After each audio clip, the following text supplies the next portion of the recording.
नमस्कार। स्वागत है आपका। आज स्लाइड नंबर 13 है और आज का टॉपिक है रिस्पायरेटरी सिस्टम, श्वसन तंत्र। मनुष्य के शरीर में डिफरेंट टाइप की फिजियोलॉजिकल एक्टिविटीज होती हैं, उसमें ये एक बहुत ही महत्वपूर्ण तंत्र है रिस्पिरेटरी सिस्टम। रिस्पिरेटरी सिस्टम के तहत हम लोग कंप्लीट स्टडी करने वाले हैं और अध्ययन इस प्रकार करिएगा कि कोई भी प्रश्न आपका छूटे नहीं। जब भी आप कोई भी सामान्य अध्ययन से रिलेटेड परीक्षा दें तो आपके सारे डाउट्स क्लियर हों। उन प्रश्नों को भी मैं समाहित किया हूं जो परीक्षा में पूछे जा सकते हैं या पूछे जा रहे हैं या जिनके पूछे जाने की प्रायिकता अधिक है।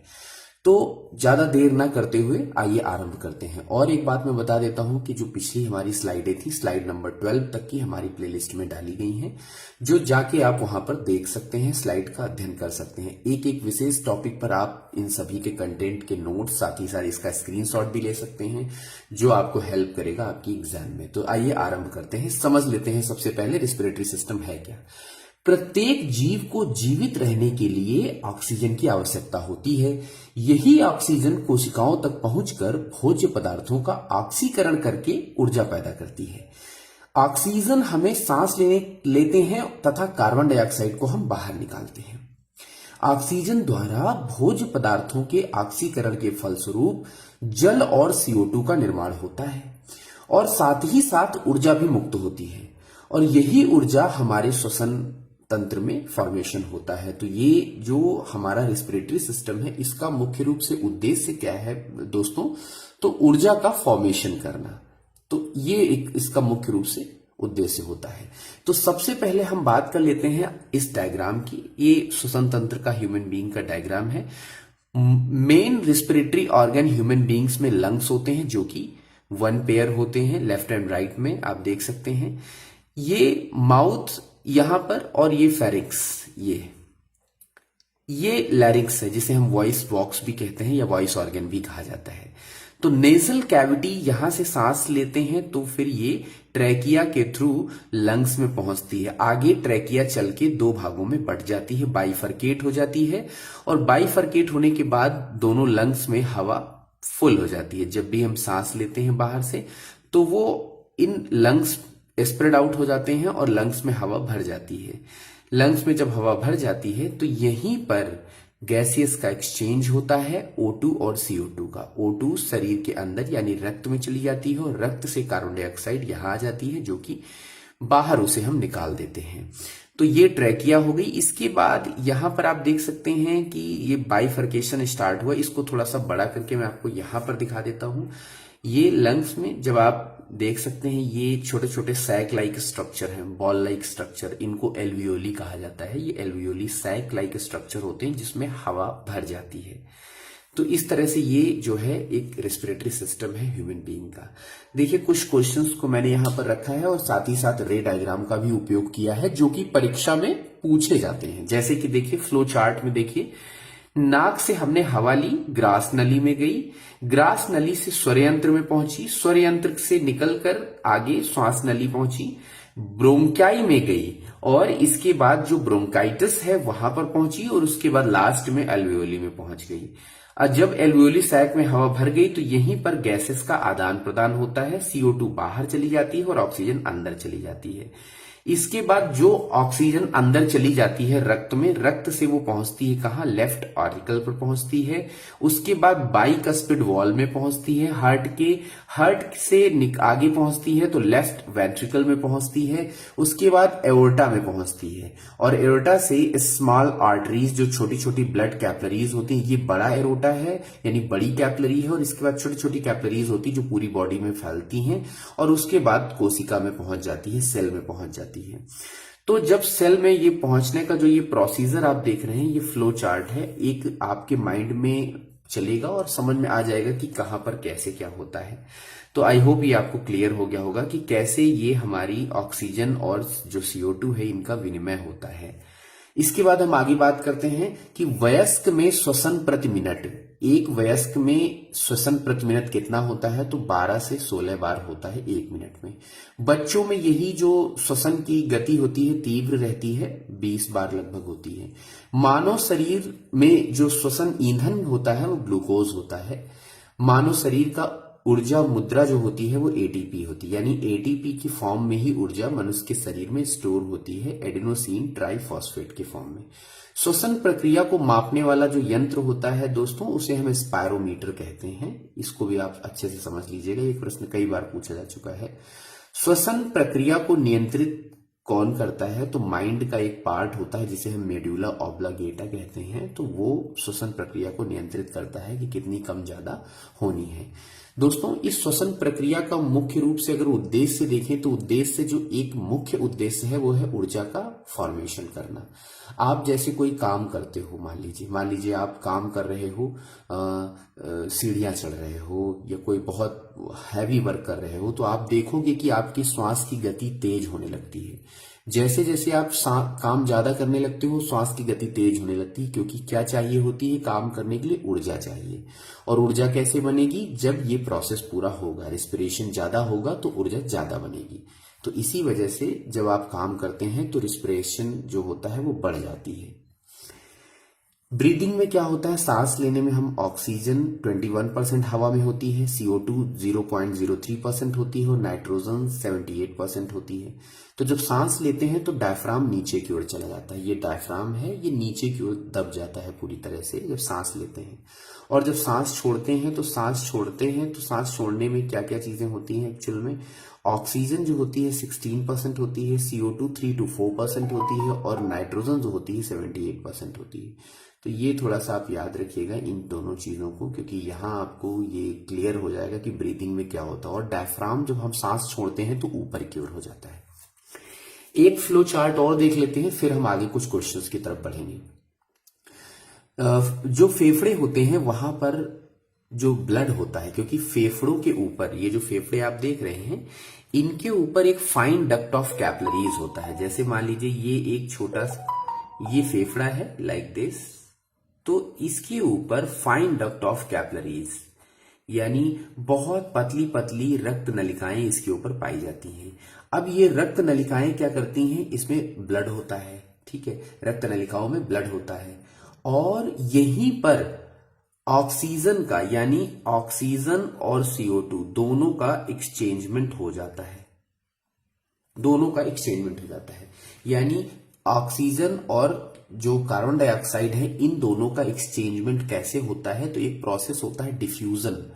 गैसेस में आपने पढ़ा होगा डिफ्यूजन, यानी ज्यादा से कम की ओर, जहां पर गैसेस का परसेंटेज ज्यादा होगा उधर से वो कम की ओर प्रवाहित होने लगता है। तो यही दोनों में प्रोसेस होता है। डिफ्यूजन प्रोसेस के थ्रू गैसेस एक्सचेंज हो जाती हैं।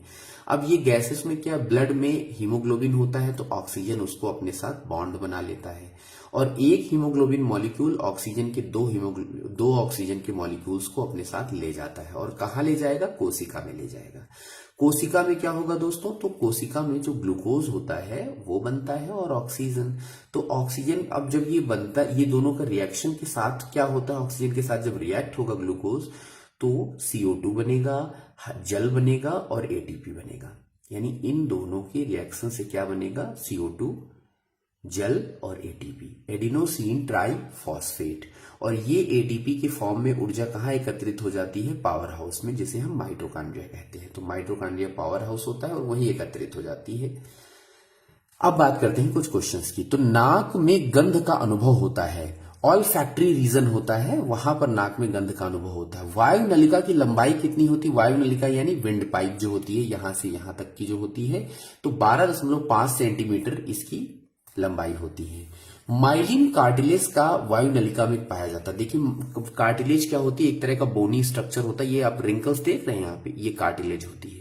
और ये माइलिन कार्टिलेज इसलिए पाई जाती है कि ये जो पाइप होती है ये पूरी की पूरी ऐसे स्ट्रेट रहेगी, वरना अगर स्किन की होगी तो कोलैप्स कर जाएगी, चिपक जाएगी, आप सांस नहीं ले पाएंगे। लेकिन जब हमेशा ऐसे खुली रहती है तो सांस प्रॉपर जाती रहती है, तो इसीलिए ये कार्टिलेज की बनी होती है, तो पाइप को फोल्ड होने से बचाती है।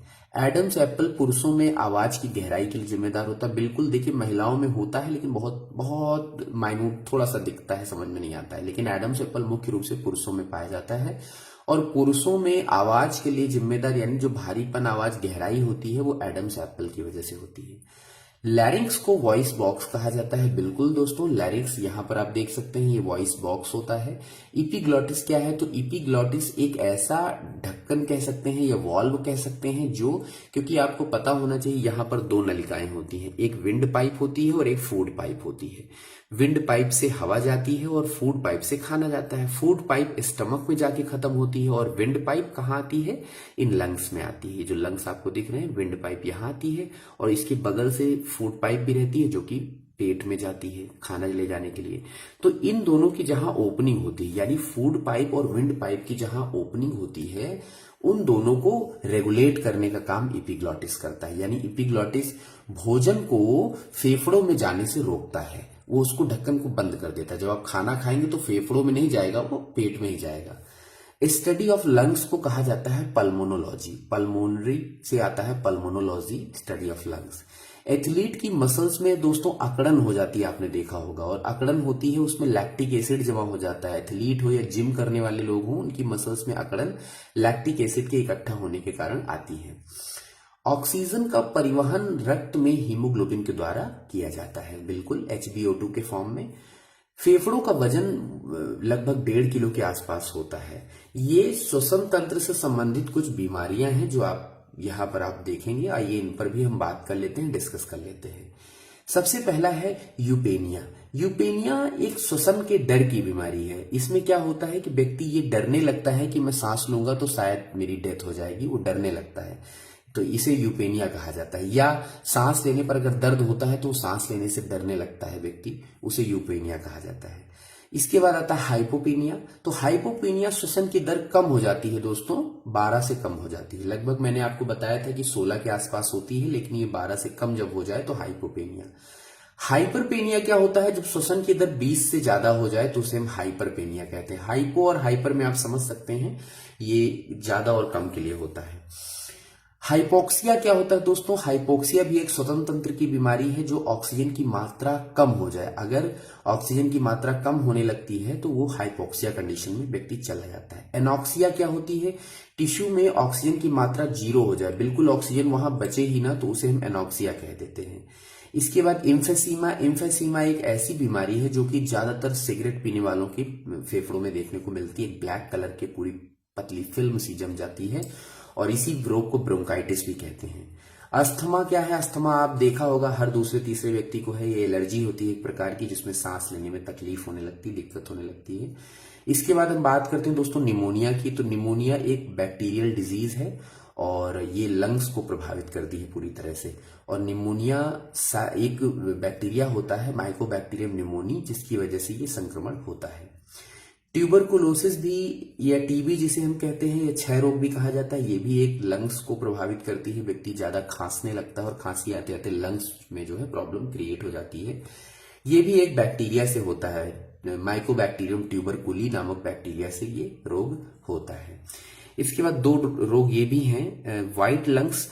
कपास के उद्योग में जो काम करने वाले लोग होते हैं उनको व्हाइट लंग्स हो जाता है। एक्चुअल में कपास आपको पता ही होगा, रुई जैसा छोटा छोटा सा वैसा माइन्यूट उसके रेसे उड़ते रहते हैं और उसकी नाक की मदद से वो फेफड़ों में जमा होते रहते हैं, तो इसे व्हाइट लंग्स कहा जाता है। ऐसे ही कोयले और सीमेंट उद्योग में काम करने वाले लोगों के जो लंग्स होते हैं वो ब्लैकिश हो जाते हैं। वो धीरे धीरे छोटे छोटे कण, माइन्यूट कण वो अंदर जाते रहते हैं और वो ब्लैक लंग्स डिजीज हो जाती है। तो ये था रेस्पिरेटरी सिस्टम ह्यूमन बीइंग का, और ये प्रोसेस भी मैंने सब बताया आपको। आप अच्छे से पढ़ लीजिएगा, इसके नोट्स भी बना सकते हैं, स्क्रीनशॉट भी ले सकते हैं।